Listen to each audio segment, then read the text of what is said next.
Ce que tu devrais viser, c'est pas d'être le meilleur dans le prochain mois, mais plutôt d'être le meilleur pour les 10 prochaines années. Bienvenue les guys, bon retour sur la vie d'un entraîneur-entrepreneur. Aujourd'hui, vous avez votre hôte, Coach Oli, qui est ici pour vous inspirer à passer à l'action, faire en sorte que vous ayez plus de gains, etc. Fait on passe dans le bref du sujet sur la première phrase que j'ai dit dans le podcast. C'est pas de viser d'être le meilleur sur le prochain mois, mais plutôt de viser d'être le meilleur sur les 10 prochaines années. Pourquoi je te dis ça? C'est parce que c'est simple, puis j'ai remarqué, puis là c'est pas juste de moi, là, mais clairement on a tendance, puis je m'inclus dans tout ça, à vouloir tout pour hier. Je sais pas si ça te dit quelque chose, si tu as déjà pensé comme ça aussi, puis peut-être encore aujourd'hui, puis je dis pas que c'est mal, mais il y a clairement mieux à faire que ça parce que ça apporte beaucoup de remords, je sais pas si c'est exactement le terme que je devrais utiliser, mais ça apporte beaucoup de frustration dans certains cas aussi.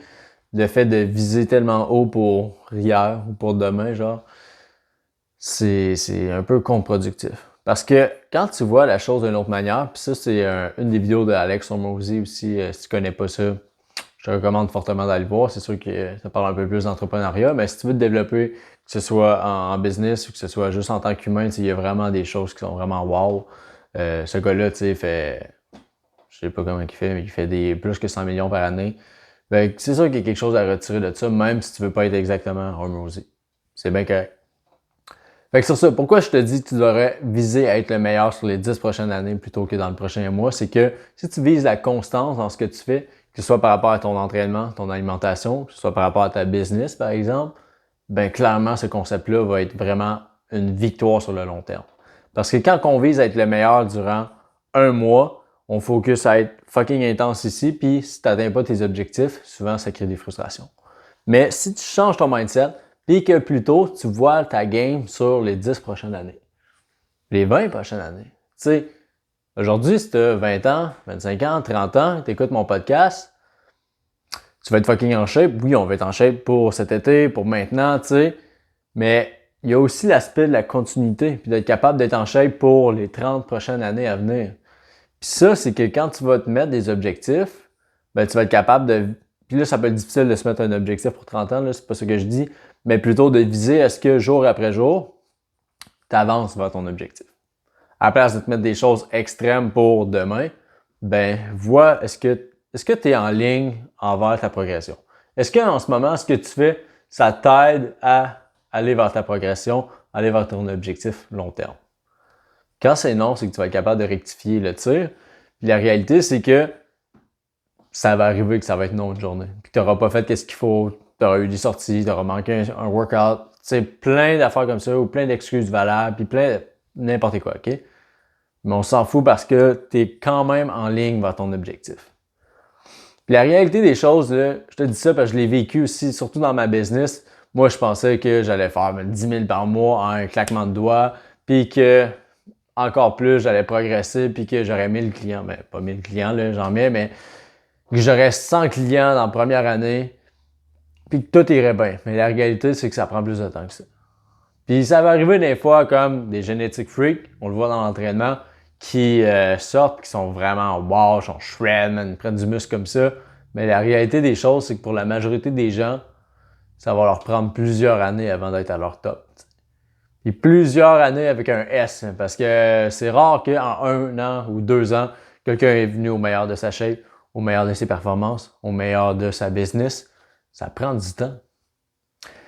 Puis avec ça, ben les gens dans les adolescents, les jeunes hommes, les femmes aussi, mais en tout cas, je vois que les gens en bas de 30 ans, puis je suis sûr que ça se fait aussi en haut de ça, c'est juste que j'ai plus conscience de ces gens-là, ben on voudrait tout avoir maintenant. Mais comme la majorité des gens qui ont du succès ont trentaine d'années, genre.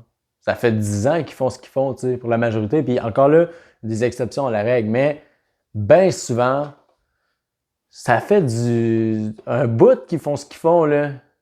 Puis qu'ils bûchent, puis qu'ils travaillent, puis qu'ils s'améliorent en tant que personne aussi, parce qu'il y a tout cet aspect-là, tu sais. Tu veux te développer, ok, ouais, t'as beau forcer, mais comme il va falloir que tu le fasses longtemps, il va falloir que tu développes aussi ton mindset, puis tes habitudes, puis il y a tout cet autre aspect-là sur lequel tu dois travailler avant de juste devenir un champion dans ta discipline, genre. Fait que ça, c'est un peu une réflexion personnelle, mais c'est pour te faire penser que bien souvent, on est pressé d'avoir nos résultats.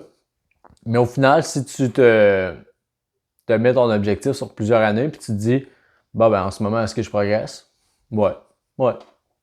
Puis compare-toi comme toi de l'an passé, parce que le toi d'hier, peut-être qu'il était meilleur qu'aujourd'hui parce qu'il est arrivé X ou Y raison. Mais comme le toi de l'an passé, est-ce que tu es mieux que lui? Ouais. Bon, ben cool, man, tu progresses vers ta vision ultime. Puis c'est un peu ça, tu sais, ma vision ultime, moi, c'est de faire en sorte que je vais devenir fucking performant dans plusieurs sports. Puis en ce moment, je suis en train de me préparer pour un marathon.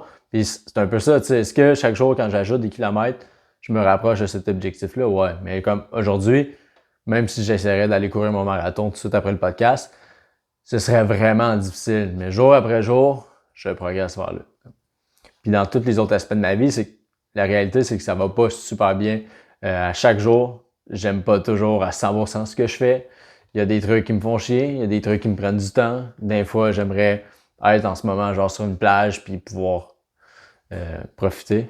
Je bois pas vraiment d'alcool, fait que j'allais dire boire un drink, un margarita, mais sincèrement, je bois pratiquement pas. Fait que je me foutrais du margarita, je prendrais peut-être juste la noix de coco, ça a l'air vraiment insane. Mais la réalité, comme je te dis, c'est que je vais pouvoir le faire ça, mais peut-être il faut juste que je me laisse un an de plus, puis je vais y arriver. Au final, il y a aussi l'aspect d'aimer le processus, puis là, ça a l'air peut-être contre-productif parce que je viens de dire qu'on n'aime pas toujours ce qu'on fait, mais sur une base globale, est-ce que tu aimes tout de même vers où tu t'en vas? C'est important parce que si tu fais quelque chose à contre-cœur, tu peux le faire pendant un bout, mais clairement, ça va être difficile. Si tu le fais, ben, assure-toi d'avoir une date de fin parce que ça va être vraiment difficile.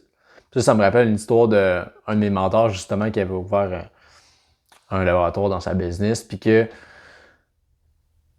c'est vraiment pas ce qu'il aimait faire. Mais il savait qu'il y avait une date de fin, puis que genre dans un an, tout ça serait fini, puis il serait capable de déléguer. Mais c'est ce qu'il a fait, qu'il était capable de passer au travers. Puis c'est un peu la même chose dans ton entraînement. S'il y a un genre de programme que tu fais en ce moment que tu aimes moins, mais tu sais qu'il va te faire progresser, qu'il va te challenger, et que dans un mois, ça va être fini, ben donne-toi. Okay. Mais si tout ce que tu fais aujourd'hui, tu vois que ça t'aide en rien dans le futur, que c'est un pain in the ass, ben arrête ça. Tu sais, il n'y a rien de bon dans tout ça. Là. Redirige-toi dans quelque chose d'autre, pose-toi les bonnes questions.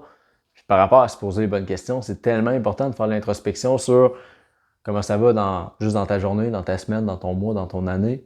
Comment ça va globalement. Si tu veux progresser en tant qu'humain, tu es obligé de faire ça.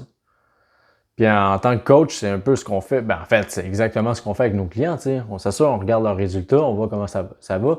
Je leur pose les bonnes questions pour comment ça va de ton côté? Est-ce que tu sens que tu progresses? Est-ce qu'en ce moment, tu tires de la patte sur une certaine sphère de ta vie qui te nuit dans ton entraînement, par exemple? C'est le genre de truc qu'on fait faire à nos clients d'avoir une introspection, mais je t'encourage fortement à le faire au-delà de juste l'entraînement. Tu sais, juste avec ta tête, ton mindset, est-ce que tu continues à apprendre? Parce que la majorité des gens, quand ils vont finir l'école, ne vont pas ouvrir un autre livre. Puis ça, c'est, d'après moi, la plus grosse erreur de ta vie que tu pourrais faire. Tu sais. C'est important que tu continues à t'instruire par la suite, puis que tu pousses ton cerveau à juste devenir une meilleure personne, à avoir des meilleures relations, à avoir une meilleure compréhension de toi-même. C'est hyper important, puis ça passe par ton mindset, par ta shape. Quand je dis ta shape, c'est de prendre soin de ton physique, de tes habitudes de vie, etc. Fait qu'aujourd'hui, le podcast, c'était justement pour te dire que vise la constance, même si ça peut sembler plate au début, mais tu vas comprendre le pourquoi des choses. Puis si tu es capable de progresser pour les 10 prochaines années, à la place de tout donner aujourd'hui, puis de juste abandonner dans le prochain mois, ben vas-y comme ça parce que tu vas être vraiment gagnant. Puis ça, c'est une chose que j'ai changé pas mal dernièrement. Comme avant, j'étais beaucoup dans le bodybuilding, puis genre, je pensais au moment présent, puis là. Mais je commence à être capable de me projeter dans le futur. Puis encore là, c'est pas un travail qui s'est fait comme ça ou en claquant des doigts, comme j'aime le dire. Mais c'est en ayant des conversations comme ça, en ayant des conversations avec des mentors, des mondes qui sont, je vais dire comme ça, éveillés. Puis je dis pas que t'es pas éveillé si tu le savais pas, peut-être que t'étais juste dans l'inconscience par rapport à ça. Puis beaucoup de gens vivent dans l'inconscience. Si t'es capable de sortir de là, comme tu vas voir les portes qui vont s'ouvrir proche de toi. C'est vraiment fou. Fait que, sur ça, merci de ton temps. Si tu veux partager l'épisode, sans que ça t'a apporté de la valeur, reposte en story ou tag quelqu'un à l'intérieur. Ouais, c'est ça. Fait que, à bientôt, guys.